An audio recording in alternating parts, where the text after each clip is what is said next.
I can get you also the latest update coming in right now from Doha of fresh explosions. Now, we don't know if these are explosions as a result of the missile attacks hitting the target, or if it's actually being intercepted by the defense systems in place in Qatar. Similarly, in UAE, fresh wave of missiles that were headed towards Abu Dhabi, Dubai, but that was intercepted. And the UAE regime has confirmed right now that those missile strikes were unsuccessful. All of them were intercepted. There's been no damage to life or property as a result of the fresh wave of missile strikes. So that's the latest update that we can get for you. And for all of you watching this broadcast, if you've got family, friends, loved ones in the Gulf, because there is a significant population in these Middle East countries, we can tell you right now that there is constant communication by the embassy. There's constant communication from the governments as well, instructing them on what needs to be done, how to keep safe. And as per the information that we have, casualty count has been kept to a minimum, because most of these missile strikes, even if they've been successful, have been hitting the US bases, not really into the city, not really hitting civilian establishments. So we've not seen a mass casualty count. No reason whatsoever to panic, to worry. Things are, in a sense, being monitored very, very closely. The government, too, has issued helpline numbers, that website, the email ID on your screens right now. If you need any help at all, the government has made it very clear how you can reach out to them for information or any assistance that's needed. So the Indian government is monitoring very closely what's playing out. I'm also going to cut across to a news break coming in of how the Iranian government is actually in touch with Pakistan. There's a big question mark on exactly what Pakistan will do in this situation right now. If this war is to escalate, if the theater of war were to expand beyond the Gulf countries, a big question mark is on whether Pakistan will also step in. Remember, on one hand, you have a Muslim country like Iran, who they will want to extend their support to. But on the other hand, the likes of US could put pressure on Pakistan, saying, let us use the bases in Pakistan. So that really, there are questions about how really that will play out as well. And there is a conversation that's been had between the Iranian government and the Pakistan Deputy Prime Minister Ishaq Dar. Let me bring in on this broadcast Sarid Zavi, Iran expert, who's joining us on this broadcast. Sarid, thank you very much for your time. If you could confirm for us where exactly you're joining us from. Joined from my bomb shelter in Israel, in northern Israel, 9 kilometers from the Lebanese border. Okay, so we have heard that in North Israel, there has been some damage to property as a result of these strikes. Can you confirm that for us? There was a damage in one building. We don't know exactly where. It is not being published here in Israel. We were basically in the bomb shelter since the morning, and we received orders from the government to stop every routine life. Tomorrow there are not going to be schools, nobody's going to work, and to stay next to the bomb shelters because the sirens are here frequently. Okay, thank you for that update. But Sarit, also, looking at the larger picture of what's been playing out in the last many hours, what do you make of the situation currently and what it's going to look like in the coming days? I think we are just at the beginning. It's too soon to tell the success of the operation. I think this is something that the people across the Middle East were waiting for many years. Not only Israelis and not only Iranians.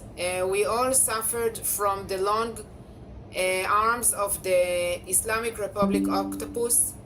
And we are very happy that this time there was a brave decision that was taken. We understand that we're gonna pay prices for that, but I can tell you that the Israeli people is very strong after everything we've gone through, and we understand that if this operation would not be launched, the danger to the region and to Israel's security would be greater, and that's why we all support what is now happening. The biggest question now is whether Hezbollah and the Houthis of Yemen will join.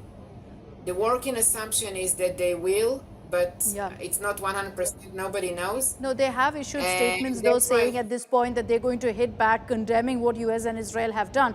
You have, Sarit, said that this was essentially the need of the hour, these kind of strikes. But can we really deem it a success considering how Iran really has resorted to counter strikes, limiting it not just to Israel but US bases across the Gulf? Okay, this is, we knew this will happen. It's not a surprise. I think the Americans were prepared for this scenario. And that's why you saw in the past few days a lot of American deployment outside of the Gulf countries, like in Israel and in Jordan. So we knew this will happen. We understand that this is the Iranian response. For us, the question is what will happen with Hezbollah and the Houthis. They all promised in advance that they will join in, but it didn't happen yet. There will be a speech today of the Hezbollah leader in the afternoon. To be honest with you, I truly hope that we will have the initiative. And eventually, I think also for the Lebanese themselves, this is an opportunity to get rid of Hezbollah as well. Interesting, but we'll see if that's one of the big takeaways of what we've seen in this conflict that's playing out right now. Sarit, also looking at the current situation and how things are progressing right now. The aim ultimately, as you've highlighted, is to get rid of the current Iranian regime. If that doesn't happen, and the Iranian regime right now seems to be digging in their heels, saying there's no question of any sort of change of regime in Iran, do you see the theater of war really expanding beyond the Gulf? No, I think that the idea is to keep the war limited to a specific area as much as possible. And I think that even if the regime will not fall, this will happen only if the Iranian people will not join in, which this is hardly, an option. If it will not fall, at least what it will be achieved is a large-scale damage to the ballistic missile program, which, to remind everybody, Iran is still holding 1,000 ballistic missiles as of yesterday. Okay, I don't know how it is for this morning. And it is working very hard, and we just published a report about that last week, to rebuild the bases of launching those missiles and manufacturing those missiles that were attacked in June. They are bringing a lot of equipment from China in order to rebuild those capabilities and to put them deeper into the ground in a way that it would be much more difficult to attack them. So even if we will not succeed in completely bring to a regime change, at least we will succeed in bringing to elimination of those dangerous capabilities. And that's why I've said that we should take care of all of the arms of the octopus and not only the Islamic Republic itself. But also, Sarit, I'll just put forth what Iran has said about these strikes. They've demanded UN intervention, suggesting that it was completely unprovoked, suggesting that there was a dialogue underway in Geneva, which they say they were fully committed to. How is this unprovoked? I've been living under the Iranian threat for so many years. What is unprovoked? The fact that they chanted in their own parliament while wearing uniforms, "Death to America"? Or the fact that they are rebuilding ballistic missiles bases, insisted on keeping enriched uranium to 60%, which is far, far more than anything that is needed for civilian use? What is not provoking exactly?